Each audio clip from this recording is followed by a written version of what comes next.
Hi, and welcome back.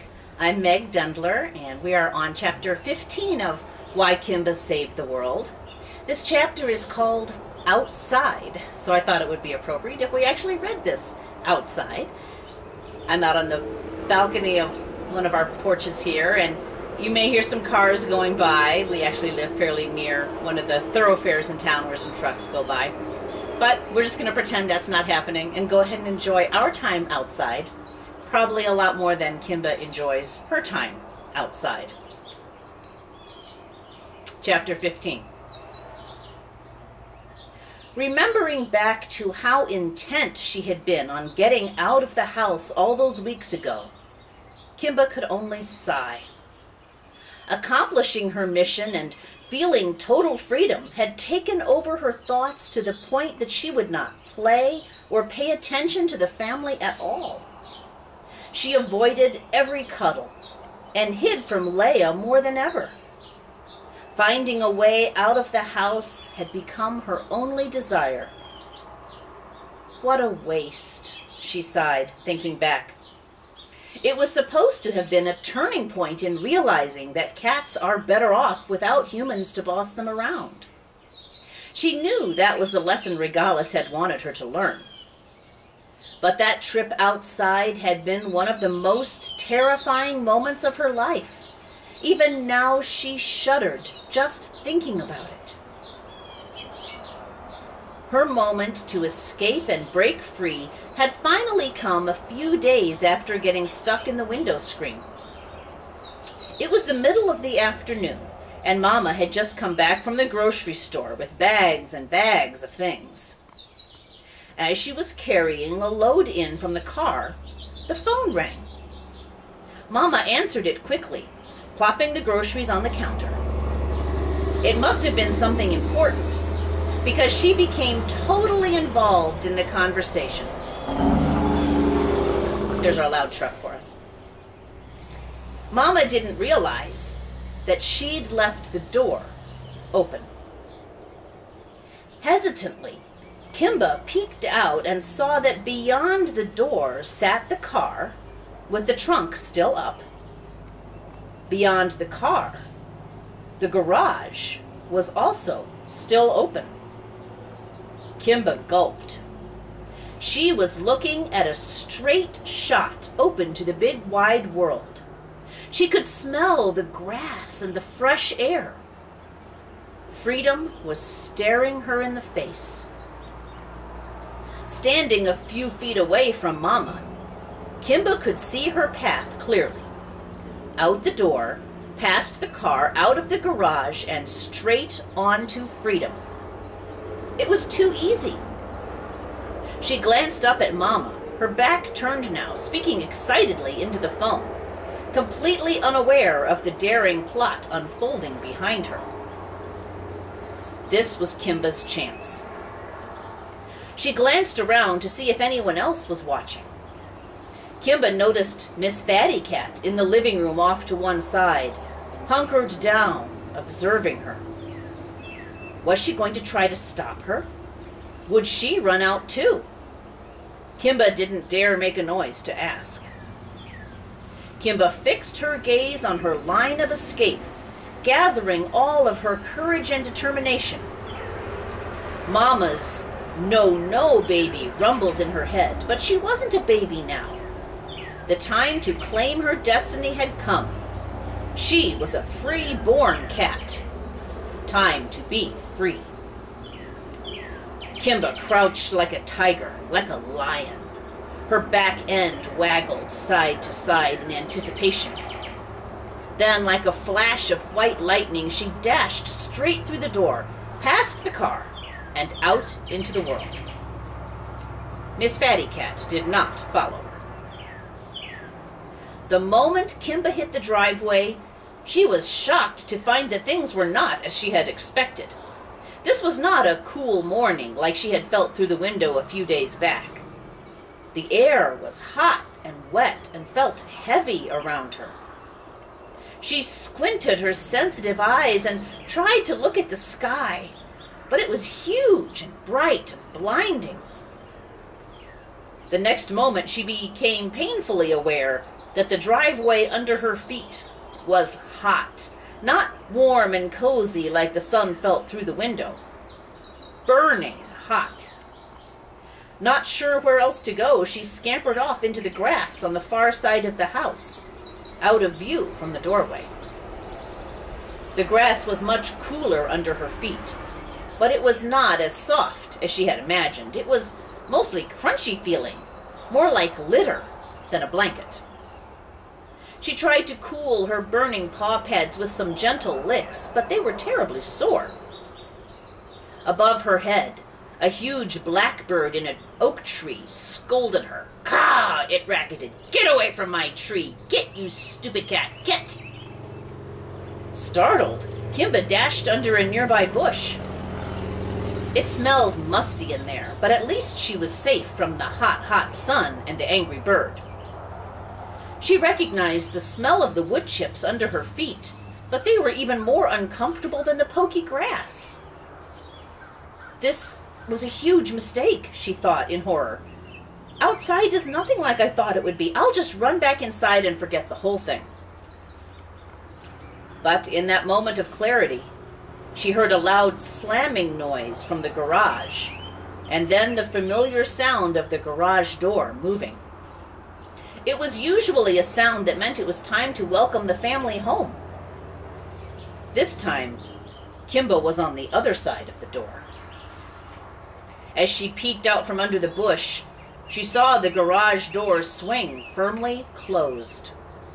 Her pathway back in was gone, and Mama didn't even know that her Kimba had escaped. This was not what Kimba had planned at all. She had dreamed of chasing the birds, but the bird in the tree nearby was loud and mean. There was no way she was chasing it. The air was hot. The ground was hot. Everything smelled funny. It was just all overwhelming. Maybe if I wait a bit, I'll get used to it, and then I can do some exploring, Kimba decided. But the heat pressed down, and the bird cawed away in a rage. It didn't get better. Hours passed as Kimba hid, curled up in a ball under the bush. How long will it be before they realize that I am missing, she wondered. During the nice, cool day in the house, Kimba often hid herself away for a long nap, safe from human hands. No one would really be looking for her or wonder where she was. Not for a long time. Maybe not even until morning. The thought sent a chill up her spine. What happens out here at night? She wondered with a shiver. Buddy and his tattered ear came to mind. It was not a happy thought.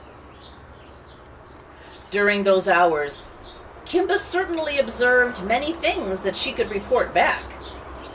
Huge machines went by, belching out nasty smoke that made her sneeze. Strange men came to the house next door and used terrifying equipment to chop at the grass. Vroom, vroom, vroom. The noise hurt her delicate ears so much she thought she might never hear the same way again. Then another machine blew bits of grass everywhere, including up her nose and into her fur. It was nothing like the gentle, whirring sucking machine that Mama used to clean up fur. These men just blew everything everywhere. She was grateful when they left without noticing her hiding nearby. But what she noticed the most was the heat. After living a life in a lovely home where the temperature was pretty much the same, being out in the full heat of the Texas sun was overwhelming. She was grateful for this little bush by the driveway that gave her some shade and safety, but it wasn't enough. She could barely breathe. Instinctively, Kimba opened her mouth and started to pant. She didn't want to. Panting was a dog thing. The beast did it most of the time, leaving wet drool marks on the floor in his path. Disgusting! Kimba tried to stop it, but she was so hot she couldn't help herself. Her rough tongue didn't hang out of her mouth as much as the beast's did, and she certainly didn't drool. But it still felt wrong, all the same. It did help her feel a bit cooler, though. Kimba had so looked forward to chasing the birds, but they seemed much larger in real life and did nothing but scold at her from high up in the trees. She was hot and smelly, covered in grassy dust, and panting disgracefully. This was not the adventurous mission she had dreamed of. Early in the evening, Kimba heard a shuffling noise nearby. Something about that noise made her fur stand up and her muscles tense. It was not a good sound. Terrified, she peered out from her hiding place and around the corner of the house. Under the fence to the backyard, she could see the big black beast's nose. It moved from side to side under the fence, snuffling its way along. Could he smell her, Kimba wondered? Suddenly the beast began to bark and whine. His nose went back under the gate, and then he pulled it out to bark again. "One of them is out here!" the beast hollered. "Mama, mama, mama, mama, cat, outside, mama, mama!" His sharp barks echoed through the yard. In the distance, Kimba heard the back door open. Mama scolded the beast for making so much noise and brought him inside. Of course, Mama couldn't understand the warning. Just as Kimba thought of making a run for the back door, she heard it slam closed. She was still stranded, and it was getting dark. What if they never find me, she wondered. What if something happens before Mama comes looking? Maybe I'll be lost forever and never make it back in the house. Her tummy gurgled and reminded Kimba about her first day of freeborn life. Hungry. Really hungry. The harsh reality of being stuck outside forever began to creep into her thoughts. If she didn't have a chance to get back inside before dark, what then? What terrible things might happen after dark in this hot, loud, smelly world? As dusk began to settle in around her, she saw the wildcat, Buddy, saunter toward the house, coming from somewhere across the street. He paused halfway up the driveway and glanced at her, hiding in the bushes. Kimba was shocked that he did not seem at all surprised or concerned to see her there. Almost like he'd been expecting her. She was too surprised and too scared to speak. He watched her for a moment, then, without reaction, Buddy continued up to the front door on his routine path for some dinner. That's my chance, Kimba realized. Someone would open the door to give that rumpled cat his dinner, and she would get back in. They would probably see her, but it was better than spending the night out here. The image of Buddy's tattered ear flashed through her mind again. Anything was better than the thought of spending the night outside. Who knows what will happen at night, she thought in horror. Just then she heard the door open, and then she heard Mindy talking to Buddy. Kimba had often witnessed this nightly feeding routine from inside the house, so she knew that she didn't have much time. Running low, Kimba slunk across to the vast expanse of driveway. It was not so hot now, but it still felt too warm to stay still for long. Her belly touching the ground, Kimba slunk up the sidewalk and just close enough to the porch so that she could see Mindy stroking Buddy's head and setting a bowl of fresh food down for him. Behind the teenage girl, the door stood wide open. Kimba felt a panic well up inside her. All she wanted in the whole world was to get back into the comfort and safety of that house. In a desperate dash, Kimba raced past Buddy and Mindy and flat out ran into her home and under the nearest table. She hunkered there as still and quiet as she could. Maybe no one had witnessed her skittering in the door. No such luck. "Oh, my!" Mindy exclaimed as a blur of white sped by.